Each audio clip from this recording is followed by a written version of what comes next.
असल जो सूरत-ए-हाल है वो माशी है, लेकिन मगरबी मीडिया अब देखें वो इसको बिल्कुल एक अलग रंग दे रहा है। वो ऐसे कर रहा है जिस तरह तालिबान ने वहाँ ऐसी एक खौफ की फ़ज़ा बर्पा कर दी है शायद कि लोग अब वहाँ जो है वो दौड़ रहे हैं वहाँ से और जान बचा के निकल रहे हैं। और सिर्फ काबुल एयरपोर्ट की बात नहीं है, जब से काबुल पर अफ़गानिस्तान का कब्ज़ा हुआ है तो भारतीय मीडिया और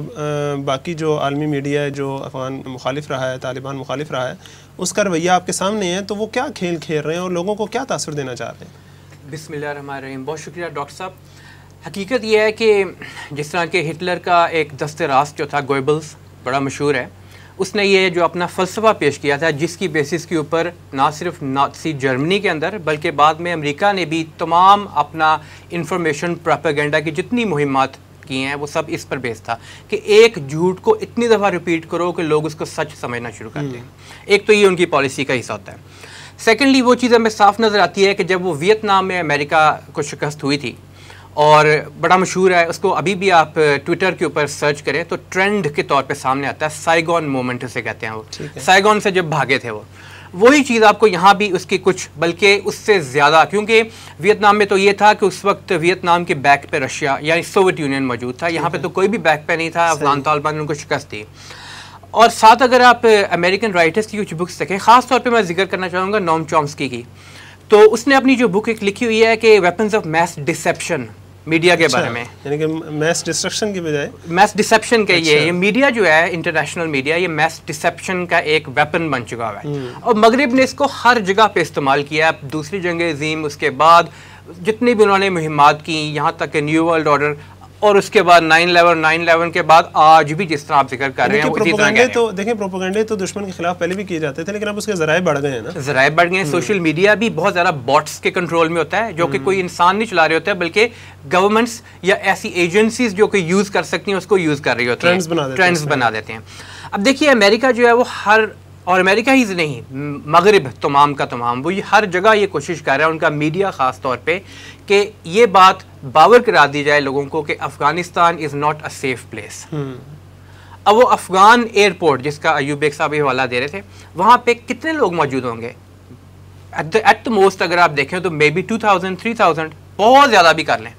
out of the whole population of Kabul 2 या 3000 को आप फोकस करके हाईलाइट करके बता रहे हैं कि ये काबुल के लोग काबुल को रिफ्लेक्ट कर रहे हैं, हालांकि रिफ्लेक्ट नहीं कर रहे, वो तो 0.01% ऑफ द काबुल की पॉपुलेशन के 0.01% ही होंगे, पूरे अफगानिस्तान की तो दूर की बात है। लेकिन उनको हाईलाइट क्यों किया जा रहा है? एक नंबर 1 इसलिए कि वो लोग हैं जो कि वेस्ट की वॉइस बन सकते हैं, वही उनकी वॉइस बनेंगे ना कि ये देखें अफगान तालिबान से डर के भाग रहे हैं। वो ये नहीं कहेंगे कि जिक्र तो उन्होंने ज़रूर किया है कि एक वो जो जहाज़ से गिर के कुछ लोग हलाके हुए थे उनमें से एक फुटबॉलर था जिसकी ख्वाहिश ये थी कि मैं फुटबॉल खेलूं। अब उसको इस चीज़ से क्या था, अफगान तालिबान से डर है नहीं, वो चाह रहा था मैं कहीं बाहर जाऊं, ऐसी जगह पे चला जाऊं जहां फुटबॉल खेलने का मौका मिले, मेरा कैरियर बनता रहे। तो वो चीज़ भी हमारे सामने आई। सेकेंडली ये कि ये तासुर जो है अमेरिका के लिए और मगरिब के लिए देना बहुत ज़रूरी है, इसलिए भी ज़रूरी है कि उनको पता है कि अब हम यहाँ पे फिजिकल प्रेजेंस अपनी रख नहीं सकते अफगानिस्तान में, तो उनके लिए एक ही तरीका है कि वो प्रोपेगेंडा के थ्रू, मीडिया के थ्रू अपनी प्रेजेंस रखें और बार बार इस चीज़ को बावर कराते रहें कि अफगान तालिबान और अफगानिस्तान जो है ये जिसे कहा जाता है ना इंसानी हकूक़ की पासदारी करने वाली स्टेट, इंसानी हकूक़ की पासदारी करने वाले लोग ये नहीं है। वो उसको बाहर कराने की कोशिश करेंगे और इसके लिए यूज़ उन लोगों को करेंगे, उस चेहरे को करेंगे जो उन्होंने खुद पहले प्लांट किए होते हैं या जो उनकी लाइन को टो कर रहे होते हैं, वो उसी को फोकस करते हैं। अब आप ये देख लीजिए कि अमेरिका अगर या मगरिब अगर ये चाहता है कि अफगान तालिबान औरतों के हकूक़ वो वाले दे जो कि हकूक़ तो हम नहीं कहेंगे, हम तो उसको कहेंगे इस्तेहसाल करना, जिस तरह मगरिब में होता है कि वो उनके लिए जिसका मतलब प्रोस्टिट्यूशन को ऐसे आम कर दिया जाए कि उनके लिए सेक्स वर्कर्स का नाम रख दें, उनको हर तरह की हमजिन्स परस्ती की इजाज़त दे दी जाए, उनको बेपर्दा बाहर निकलने की इजाज़त दे दी जाए। तो अफगान तालिबान ने 20 साल की जदोजहद इसलिए तो नहीं की कि वहाँ पे मगरिब का निज़ाम लेके आएगा,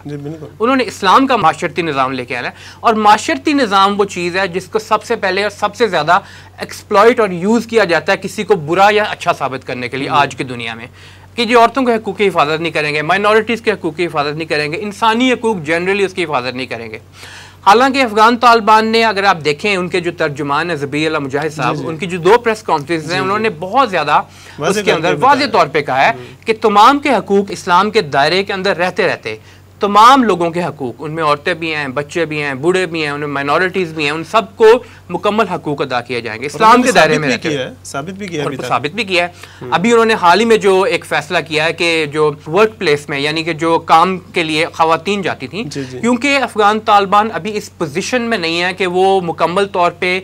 काबू में लेकर सारी इंडस्ट्रीज़ को, तमाम बिजनेस वेंचर्स हैं जो तमाम, उनको अपने काबू में लेकर अपने रूल्स इन्फोर्स कर सकें। अभी तो अभी एसओपीज उनके इतने बन भी नहीं ना सके, अभी तो वो कुछ वक्त लगेगा बनाते हुए। तो उन्होंने कहा कि हम अभी सिक्योरिटी प्रोवाइड नहीं कर सकते वर्क प्लेस में ख़वातीन को, इसलिए वक्ती तौर पर ख़वातीन अभी घर बैठें। जब हम एसओपीज बना देंगे उस वक्त हम सिक्योरिटी प्रोवाइड करेंगे और फिर ये आके काम पे ख़वातीन भी काम कर सकती हैं उन तमाम रिक्वायरमेंट्स के साथ या प्री रिक्विजिट्स के साथ, आप कह लें, जो कि इस्लाम लागू करता है।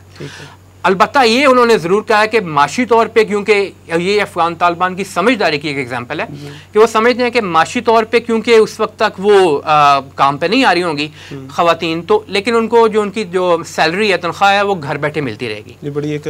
डिफरेंट बात है। तो ये एक रेवोल्यूशनरी स्टेप है। अब दुनिया में देखते हैं कि वो एग्जाम्पल दी जाती है बरतानिया में या अमेरिका में, वहाँ पे वेलफेयर स्टेट है, वेलफेयर के लिए लोगों को देते हैं, वो भी शायद आजकल इतना नहीं देते जितनी ये बात की गई है वहाँ पे। तो कहने का मतलब ये है कि इंसानी हकूक़ के खुद अमेरिका में, आप मगरिब के दूसरे ममालिक देखें, फ्रांस समेत, जहाँ पे मुसलमानों के ख़िलाफ़ कानून साजी की जाती है कि वो अगर इस्लाम की अपनी इक़दार के लिए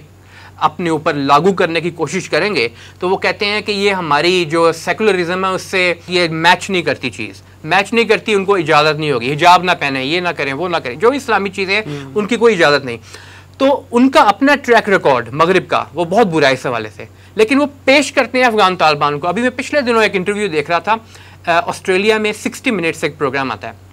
अफ़गान तालिबान के जो तर्जुमान है ज़बील और मुजाहिद, उनका इंटरव्यू उन्होंने लेना था।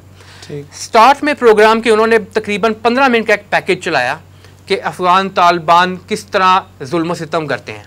पता नहीं कहाँ से खबरें लेकर, कौन कौन सी चीज़ लेकर, और वो लोगों के इंटरव्यूज़ पर बेस्ड, चंद एक पिक एंड चूज़ करके। फिर उनका इंटरव्यू चलाया, इंटरव्यू के बाद मज़ीद